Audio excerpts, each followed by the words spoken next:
When our Presbytery sets out to give from the heart, the generosity of spirit within others begins to grow right along with it. That certainly has been the experience of Presbytery when recently $1,000 was given to congregations to help stimulate more giving to communities affected by COVID-19. To date, $395,000 has been collected in the 87 churches that have responded to this challenge. First Presbyterian Church of Medford has an active, involved ministry to the unhoused in their community. They give over 16,000 sack lunches out every year. Socks, comfort and hygiene products, water, ponchos, and coats are a few of the supports they provide in addition to being an emergency shelter. The grant received from the Presbytery will also be used to further this mission. They partnered with Rogue Retreat, a non-profit organization that provides shelter, food, showers, and laundry facilities for the homeless. Nestucca Valley Presbyterian Church, Pacific City, voted to give its $1,000 to their local South County food pantry, which is housed in their fellowship hall. As the battle against coronavirus continues, the ripple effects of this pandemic have come crashing into their communities. South County Food Pantry has seen an increase in the number of households needing food. As of the end of June 2020, an additional $5,850 had been given to South County Food Pantry. Thank you, Presbytery of the Cascades, for helping vulnerable individuals, children, and families remain fed and nourished. Westminster Presbyterian Church of Salem wants to thank the Presbytery for giving them the funds to help forge a new partnership ministry to reach the least of these in their area. They have challenged the congregation to match every dollar of the challenge grant with $10 toward COVID-19 relief through the following organizations: Family Promise, which provides shelter, counsel, and assistance finding housing for the homeless families. Congregations Helping People, an organization that provides resources for a variety of needs to low-income citizens. The Marion Polk Food Share, which has a soup kitchen, manages Meals on Wheels, and several food pantries. Mid-Valley Community Action, which manages a shelter, Head Start, utility assistance, youth services, and more. All of these organizations are providing special services to people who have been hit hard by COVID-19. Currently, they have raised and distributed over $7,500. Tri-City Presbyterian Church Myrtle Creek gave their $1,000 grant to the Myrtle Creek Library through the nonprofit organization Friends of the Myrtle Creek Library. The local library has been cleaning out worn and damaged juvenile and youth books, but due to reduced donations at this time, we're hard-pressed to find the funds to replace as many materials as they had hoped. The $1,000 grant money was a timely donation to the library because it was matched by funds from the Douglas County Library Foundation. The volunteers tasked with choosing which books to buy and which to eliminate from their wish lists were overjoyed to be able to purchase most of the books they hoped to make available to our children and youth. When Calvin Presbyterian Church and Tigard's Mission Committee received the $1,000 grant from Presbytery, they decided to invite children and youth with Calvin connections to decide how to designate $25 from that grant. Then Calvin raised an additional $1,100 in matching grants. The following is a list of organizations the children and youth chose to sponsor: Audubon Society of Portland, Bonnie Hayes Small Animal Shelter, Family Promise, Meals on Wheels of Tigard, No Kid Hungry, and a few more.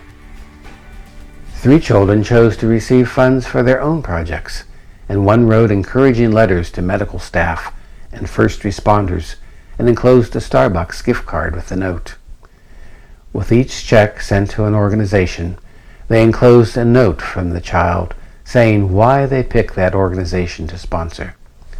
Thank you notes from the organization show how people felt supported and encouraged, and their children and youth were encouraged that they could make a difference.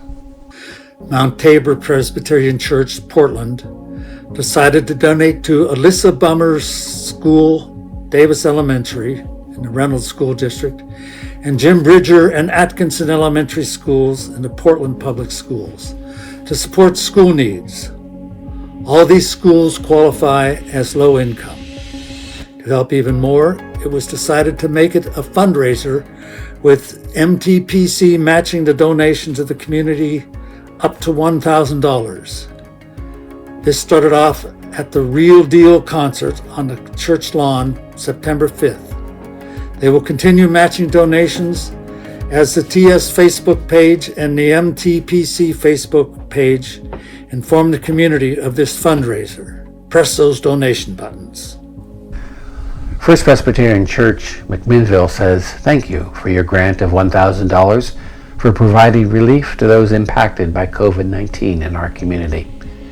They took initial actions of contributing an additional $2,000 in funds for mission and other resources within the church. Other contributions have come in for a current total of $4,084.98.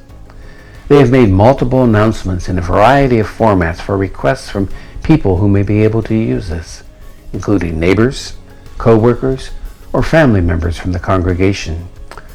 Unfortunately, and surprisingly, the response has been minimal, and some initial signs of interest have not been pursued by the potential recipients, with a few exceptions. They will continue seeking names and connecting with those in the community who are in need of those funds, as they do not intend for this to be an enduring fund of the church.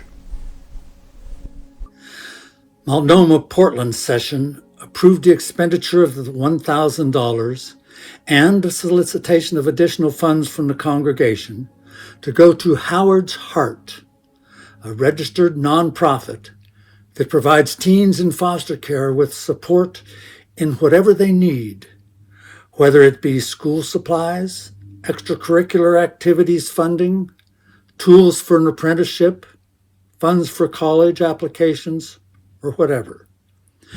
Teens are asked, sometimes for the very first time, what they would like help with, and then Howard's Heart supports that request.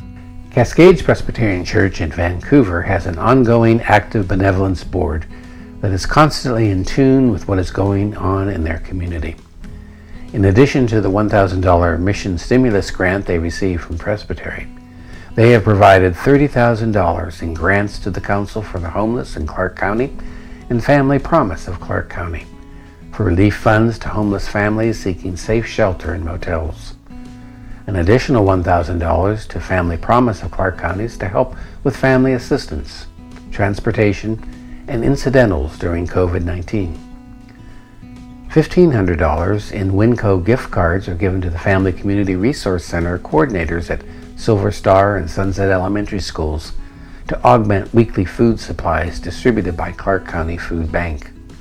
$150 Winco gift cards are given to individual families seeking food assistance, and $2,850 to two families needing rental or mortgage assistance due to their job losses of COVID-19. Reedsport United Session voted to use the grant money for a couple of community programs. One is the Family Festival, held each year prior to school opening, to provide backpacks and various school supplies. Since this year's schooling looks a bit different, other items seem more pertinent.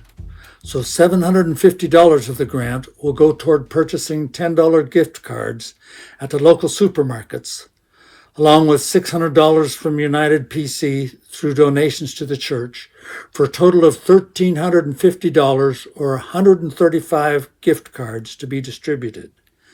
The remaining $250 of the grant will be matched with $250 from United PC to assist with housing for homeless individuals. Bethany Presbyterian Church of Portland raised an additional $700 in matching funds to make $1,700 donation to the Esperanza Fund, a COVID-19 relief fund that strives to meet the needs of Latinx families in Washington County. The session of First Presbyterian Church Portland authorized its mission committee to determine where the funds from the stimulus grant would go. The mission committee felt drawn to two wonderful organizations: Rose Haven, which works with women and children at a local day center in the neighborhood, and Home PDX, also a few blocks from the church, which works with providing basic needs to those experiencing homelessness. In the end, the church found funds in its mission budget to match the Presbytery's grant and gave each organization a gift of $1,000. They also extended a challenge to the church to help those two wonderful mission partners by bringing in cases of water for Home PDX and hygiene kits for Rose Haven. The church donated over 1,000 bottles of water and 87 hygiene kits. First Presbyterian Church of Bandon partnered with their local Rotary Club to support 3 local entities serving children at risk in this time of crisis. Their combined funds were received with gratitude by Every Child, Coos County, a nonprofit created to aid vulnerable children and families by providing services not available through county funds. Kids Hope Center, which investigates child abuse allegations with a medical model that meets the whole health, physical, and emotional needs of young victims. And Ocean Crest Elementary School in Bandon, where their funds will provide items to help children settle back into the upcoming school year. Phoenix First expresses their gratitude for this seed grant to be used for COVID relief. Since COVID-19 hit, they have kept their food pantry open with a jury-rigged hand-washing station. They were able to collect an additional $1,100 from donations, and with these funds, they have bought 2 hand-washing stations. One is very portable and will be able to be used throughout the city of Phoenix for any events that will need a hand-washing station. Northminster Presbyterian Church in Portland thanks the Presbytery of the Cascades for the gift of $1,000. The money was given to the Community of Hope in St. John's. This organization is run by very few dedicated people with a mission to help homeless women with children to get into their shelter. Then a life transformation begins for them and their children. While they are being cared for on all levels, they are also being counseled and gently guided into developing job skills sufficient to move them on in their own housing and employment. The pandemic consequences have badly hurt donations, which are their main source of funding. These gifts to them was deeply appreciated and parallels the work of Jesus for the poor. Hi, I'm Robin Hartman, Executive Director of Umpqua Valley Habitat for Humanity. I want to thank the First Presbyterian Church of Roseburg for providing a $1,000 challenge grant to help raise funds to build our Broccoli Street home to help a family in need. As a result, today we are kicking off our Home Run for Habitat fundraiser with a goal of attracting an additional $1,000 in matching donations so that in combination we will have raised $2,000, which will make the church's donation go twice as far. Why are we calling this a Home Run for Habitat fundraiser? Well, each year Habitat volunteers have helped sell tickets at the local ballpark ticket booth, and at the end of the baseball season, the American Legion sends Habitat a check for providing these services. But this year, the ballpark shut down due to COVID-19 safety measures. As a result, Habitat has about a $2,000 budget shortfall. Again, thank you. We feel really blessed to have your support and partnership. As in the parable of the talents, the gifts that have been entrusted to a few continue to grow. And because of that, we are deeply encouraged.